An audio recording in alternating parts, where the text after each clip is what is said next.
Hello and welcome back to the garage. It is exceptionally windy outside, so we've turfed all the bikes out, we've shut the door, we've found some lighting, and today we're going to talk to you about what, Kieran? Well, not what's, Not what's. but which things you might want to carry with you when you're out and about on your bike. Yeah, so we've been having a little chat and discussing the things that we carry on our bikes. This is not like a sandwich or a roast chicken sort of list. It's going to be more or less the top 10 things that you might want to carry that may or may not get you out of a jam or a pickle or any kind of situation. I do prefer a pickle. And again, we're not talking about touring here, we're talking about just commuting and leisure riding. General day to day. We thought we'd be clever and narrow it down to 10, but in the end we've got more than 10. So this is the top 10-ish list things. of things to carry on your bike. Let's go.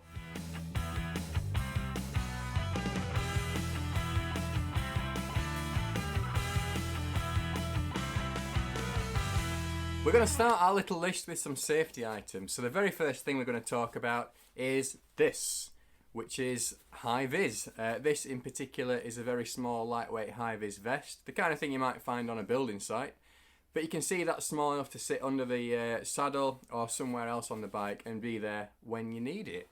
Yeah, it's not something that you're going to need to wear all the time, although it is recommended. When you're on a small bike, you're not very obvious to other traffic because they don't pay attention.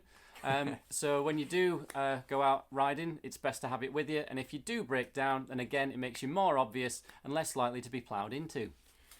And nobody wants to be ploughed into.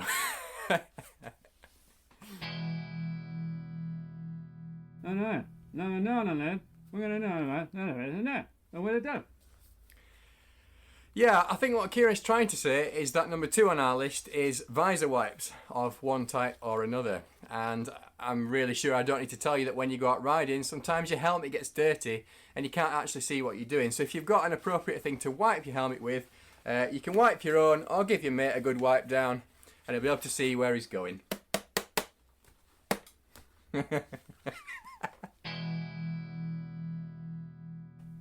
Next item on the list might seem quite obvious, but your mobile phone. If you get stuck somewhere, you can call for help, or if you need to check something about your bike, you can jump on the internet. Now, most people these days are permanently attached to their phones anyway, so that's not going to be a problem. But one thing to consider is taking cash money, because you never know, you might need some cash money, you might need emergency KFC or some petrol or something like that. So take some cash. Moving into slightly more practical items, the next thing we've got to look at is some of these crocodile clips with some cables on them, or jump leads. Now, if you've got a bit of a problem with your battery, you can hopefully clamp onto your mate's bike or some helpful passerby that has power, but make sure you follow the instructions on how to do it. Or if you've got no mates like me, you can get one of these little things, which is like a power bank, and it also has these little crocodile clips on it, and you can jump start yourself silly, and also you can charge your phone, so multi-purpose item. Another handy little item to carry is a spare spark plug. If you're having problems with yours, it might just be the fix that gets you out of danger. If you are going to carry a spare spark plug, which is a tremendous idea, Kieran, well done. Thanks very much. Then you're going to need a spark plug removal tool. But before you're stuck at the side of the road, in the rain, in the dark, please have a go with this in the garage and make sure that you know how it works. The next thing we're going to talk about then is gaffer tape and zip ties. So these are multi-purpose items. They come in handy a number of times. And at this point, I'm going to hand over to my good buddy Kieran here and ask him, Kieran, Yep. have any of your motorcycles ever shed parts all over the road that required zip tying back on? Yeah, there's been at least one occasion I can remember where a cover of some kind from upon the bike decided to wander off mid-ride.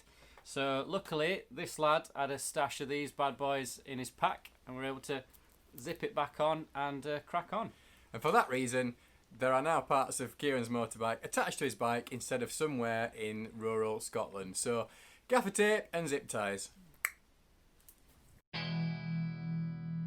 Another miniature item to add into the list is these fuse jobbers. Now, if something like that goes on your bike, then again, it can be game over for going anywhere. And I think this guy might have a story about that. Yeah, I did once have a Suzuki GN125. Do you remember the Suzuki GN125? What a bag of God, I absolutely bits. hated that bike. It was so unreliable.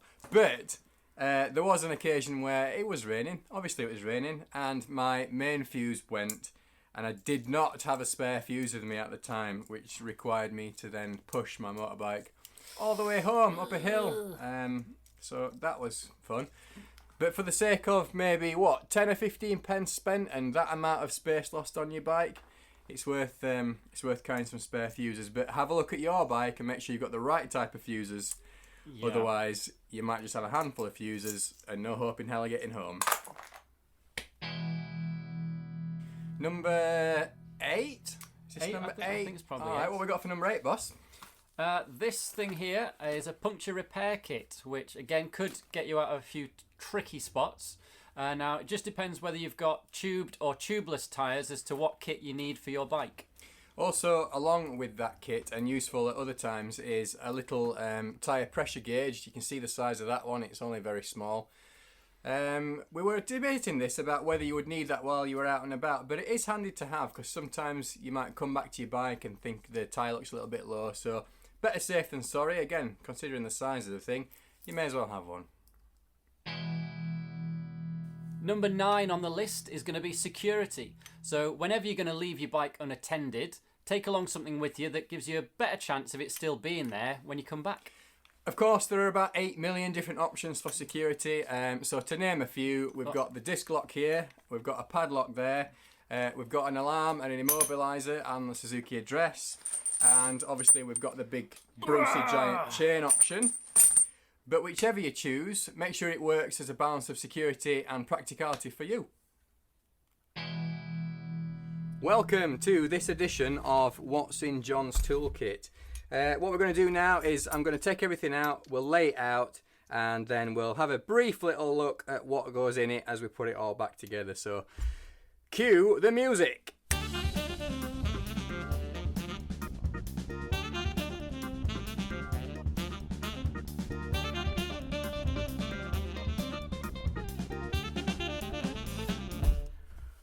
Well, it would appear I carry quite a lot of things in my toolkit. Now, we do quite a bit of touring, so some of this is more touring stuff, but I'll just explain it as we go back in. So, we've got zip ties, which we spoke about earlier, and gaffer tape, which we spoke about earlier. We've got some fuses, which we spoke about earlier also. What else we got? We've got spanners, both adjustable and non-adjustable. Now these are the ones that I've checked and they work for my bike, so I can do everything I need to do, or I'm likely to need to do at the side of the road on my bike with these spanners. Also, I have a ratchet and spark plug removal tool, extension piece for the ratchet in case I need it, and for some reason I have a 3mm Allen key, which I can't remember why I need that, but I presume that I do. We've got the tyre pressure gauge, which we spoke about earlier. I've got a little brass bristled brush, say that fast, and some sandpaper so I can clean up a spark plug if I need to. I've got a small precision screwdriver, which I think is actually for my glasses. I remember going on tour once and my glasses fell apart, so that's what that's for. We've got feeler gauges, again for checking and gapping spark plugs at the side of the road should I ever need to do that. We've got this thing, which is a little electrical testing device. It just tells you if you've got current in a certain place. Not as useful as a multimeter, but a multimeter is quite big to carry, so that's okay. Random bits of wire with an inline fuse. I don't know why I would ever need that, but I do. This is quite a useful tool. So instead of carrying loads of screwdrivers, I have one T-handle and then a selection of bits. So I can do most of the things on my bike with that. I've got various sockets in various sizes, which fit on either the T-handle or the ratchet.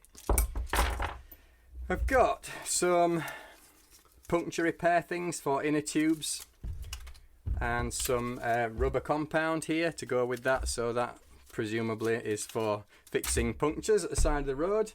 And if you have any issues with your inflatable goods. Yeah, any inflatable goods. I've got some split links for a chain, so if my chain decides to vacate the premises at some point, I can fix that. Now, these are specific to my type of chain. If you're going to get this, make sure that they work with your chain.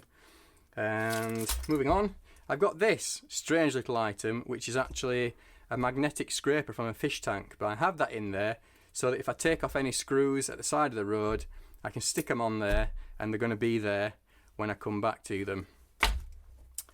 Over here, we've got a spoke tool and the tyre valve core removal tool. So last time I went on tour, I had some trouble with a valve core, and tyre said no. I was able to fix that with that little tool there. And the last thing, two little things here. I've got a little section of rubber pipe with a bolt in the end. Now I think that's something to do with blocking off a vacuum if I've got a vacuum leak.